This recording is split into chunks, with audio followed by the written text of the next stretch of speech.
ಪ್ರಿಯರೇ, ನಿನ್ನೆ ನಾವು ಅತ್ಯಂತ ಸಡಗರದಿಂದ ಕ್ರಿಸ್ಮಸ್ ಹಬ್ಬವನ್ನು ಆಚರಿಸಿದೆವು.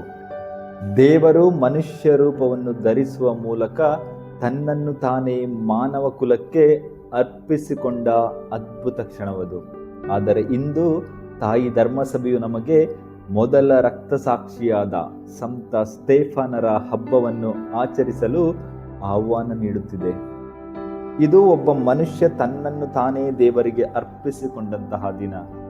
ನಿನ್ನೆ ದೈವತ್ವವು ಮಾನವೀಯತೆಯನ್ನು ಅಪ್ಪಿಕೊಳ್ಳಲು ಕೆಳಗಿಳಿದದ್ದನ್ನು ನಾವು ಕಂಡೆವು.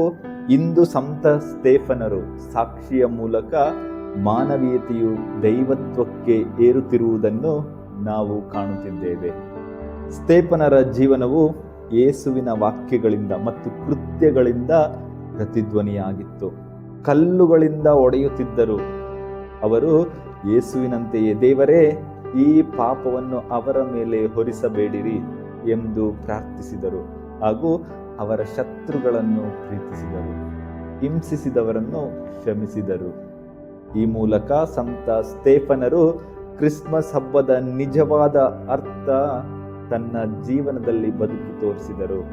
ಕ್ರಿಸ್ಮಸ್ ಎಂದರೆ ಕೇವಲ ಯೇಸುವಿನ ಜನನದ ಆಚರಣೆ ಅಲ್ಲ, ಬದಲಾಗಿ ಅವರಂತೆಯೇ ಸ್ವಯಂ ಅರ್ಪಿತ ಪ್ರೀತಿಯನ್ನು ನಾವು ನಮ್ಮ ಜೀವನದಲ್ಲಿ ತೋರಿಸುವುದು. ಈ ಸಾಕ್ಷಿಯಿಂದ ನಾವು ಪ್ರೇರಿತರಾಗೋಣ. ಕ್ರಿಸ್ಮಸ್ ಹಬ್ಬವು ಕೇವಲ ಒಂದು ದಿನದ ಸಂಭ್ರಮವಾಗದೆ, ದೇವರು ನಮಗೆ ತನ್ನನ್ನು ಸಂಪೂರ್ಣವಾಗಿ ನೀಡಿದಂತೆ ನಾವು ಸಹ ನಮ್ಮ ದೇವರಿಗೆ ಪೂರ್ಣವಾಗಿ ಅರ್ಪಿಸಿಕೊಳ್ಳುವ ಒಂದು ಪ್ರತಿದಿನದ ಕರೆಯಾಗಲಿ. ದೇವರು ನಿಮ್ಮೆಲ್ಲರನ್ನು ಆಶೀರ್ವದಿಸಲಿ. ಆಮೇಲೆ